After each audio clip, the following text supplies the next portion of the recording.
Já, ég komið góða gesti til mín í stúdíó sem að ég búin að vera að vinna saman í tónlist núna aðeins að undanförnu. En það Daði Freyr og Karitas Harpa. Halló, halló. Halló. Hvað segir þið gott? Bara ljómandi gott. Er það ekki? Þið eru aðeins búin að vera að vinna saman í tónlist og Daði náði nú að plata þig til að kíkja til Berlínar. Já, hann lokkaði mig svona til Þýskalands. Ég með svona bröð, sko, sem ég get notað.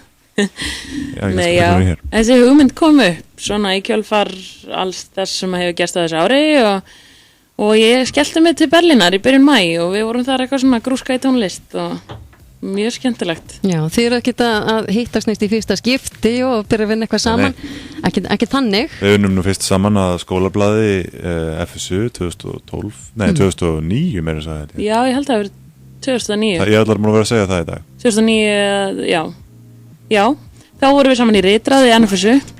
Það heitir Nota Bene. Nota Bene. Já. Nota Bene 2009.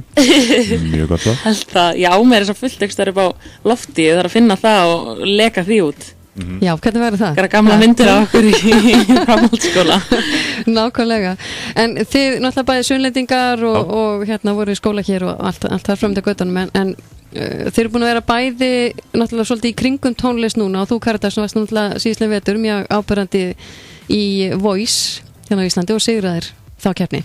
Já, það fór svoleiðis og bara mjög skemmtilegt og svo bara leið og það kláraðist eða byrjaði þarna söngkeppni sjónvarpsins. Tók við, hélt fólki á Íslandi mjög svona tónlistarlega upplýstu, alltaf eitthvað að gerast og þar mætti ég þá Daða þegar það var alltaf að byrja. Það vorum einhvern veginn alltaf að mætast. Við vorum alltaf að hittast fyrir utan útvarpshúsið. Já, fyrir utan og alltaf ekki, nei, já, þú veit, já, hæ. Okay. Og þá einhvern veginn svona, já, fórum við bara eitthvað og komið sér hugmynd upp og prófa að gera eitthvað saman. Og það er svolítið fyndið að taka þátt í svona keppnum eins og þú Daði, fólk einhvern veginn kannski vissi ekki alveg hverju varst fyrir keppni, en svo eftir keppni, það bara allir að bíða eftir að fá að sjá þig einhvers staðar að heyra af þér. Það veit enginn það veit enginn ekki hver Daði er núna. Nei. Það er bara einhvern veginn svolítið þannig. Það er bara skemmtilegt. Já, nú stutt síðan talaði þig og þá vorum við með að tala um það að þú varst að fara að spila núna síðastliðna helgi á fjölmörgum stöðum og ætlar að vera nánast á hverri útihátíð í sumar. Já. Eða bæjarhátíð. Það er nóg að gera sko. Já. En ég heyrði hérna eitt viðtal við ykkur í morgun og þá hugsaði bara með mér sko þetta hlýtur eiginlega enda þannig að Daði hann finnur fyrir þig húsnæði eða reynir sjálfur að nei, þú ert í húsnæði úti núna sem þú varst að spája að kaupa það ekki? Jú, það er rétt. Já, það er rétt. Ég er að ef einhver vill leggja því lið og bara kaupa fyrir mig þetta húsnæði þá var það mjög næs. Ég vil lýsa hérna eftir styrktaraðilega til að kaupa þessa íbúð sem ég bý. Já, nákvæmlega, það kom undir lofti. En ég svona hugsaði með mér, hann er örugglega búinn að finna fyrir þig húsnæði, Karitas. Já, það ekki bara. Já, ég splæsi bara. Já, það er svo nóg að gera hjá Daða. Já, ég fílaði Berlín allavega mjög vel, þannig að ég get alveg hugsað mér að fara þangað einhver tíman, hvort sem að það væri í langan tíma eða styttri tíma, sko. Nákvæmlega, en skemmtilegt með að koma svona til samstarf á milli ykkar. Þið eru bæði búin að vera að semja í tónlist. Já, aðeins staði meira samtaldur en ég. Við söndum þetta saman samt. Já. Ég gerði undirspilið og Karitas samtid bara lælinu á textan.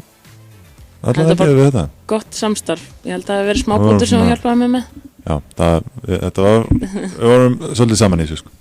Það er frábært. Hvað getið þið sagt mér svona þetta lag? Karitas? Þetta lag er bara svona ég held þetta sé eitthvað sem að flestir geti tengt við, allavega ef þeir eru eitthvað svona smá vandræðalegir eins og ég.